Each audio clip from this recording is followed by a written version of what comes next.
Well, you don't measure the health of an economy only in terms of debts. You have liabilities and you have assets. And so a basic accountant knows this basic fact, that when you want to assess the performance of a company, you look at debts, liabilities, and you also look at assets. And so if the president was talking only about debts, then the equation is incomplete. And that would be intellectual dishonesty. Secondly, if you look at the debt situation, we all know the problems we went through as a country, and not just Ghana, the whole world went through these challenges of COVID, the war in Ukraine. The NDC will not accept that. But even the IMF and the World Bank, they have reiterated the effect of COVID and the war in Ukraine as all over the world. So if you want to look at how we came by these debts, the context is very clear.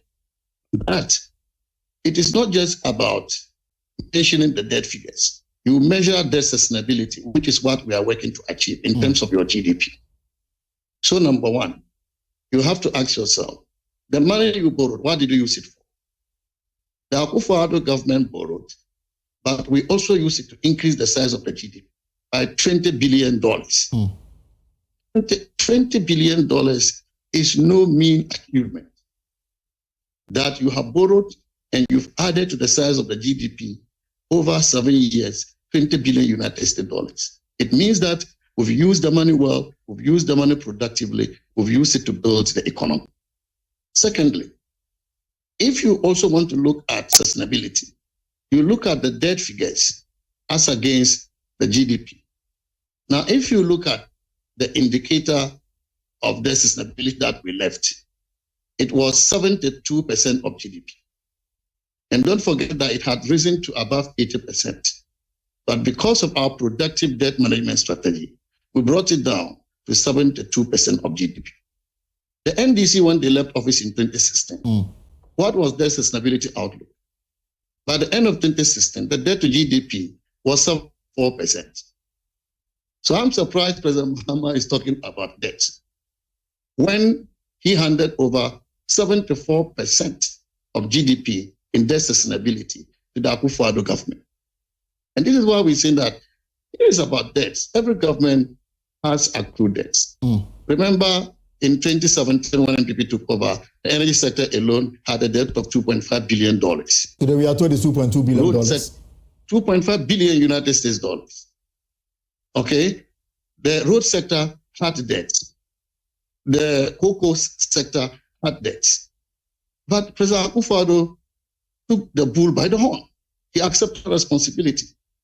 He didn't say because of these debts, he was not going to provide leadership. And this is what I expect President Mahama to do. Now, let's look at the state of the economy. Right. Now, the state of the economy before we NDC left office in 2016. An economy that grew at 7.2% in the third quarter. And by the end of the year, when the fiscal data is out, you will see above 6%. Compared to the 3.4% Mahama left office with. The current account balance at the time Mahama left office was minus 3.1%. That was a deficit. Akufo-Addo left office with a surplus of 5.9%. Okay? Similarly, trade balance. He left office in 2016 with a deficit of 2% of GDP. Akufo-Addo left office with a surplus of 4%. International reserves. Mahama left office with about 3.5 months of import cover. President Akufo-Addo left office with 4 months of import cover in international reserves. So if you look at what President Akufo-Addo took over from President Mahama, and he didn't run away from his responsibility, he provided leadership and supervised an economy faced with COVID, faced with the war in Ukraine, and still ended his term with all these figures. These figures may not be the optimal level we want to achieve. Right.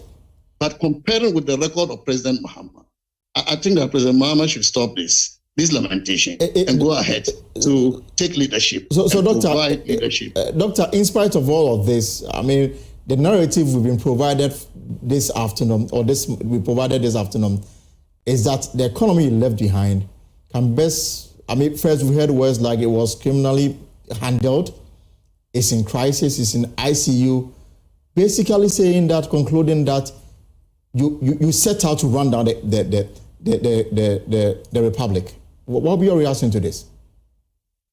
Well, from what I have said, I think you can see that the economy is in a healthy position. He talked about the financial sector. And one way of measuring the health of an economy is the financial sector performance. The financial sector, which is the backbone of our economy, is strong. And you can see the data from the recent Bank of Ghana report after their last MPC. Deputy Minister Designate is going to the Bank of Ghana as a board member. He will go and see the data. Total assets in terms of annual growth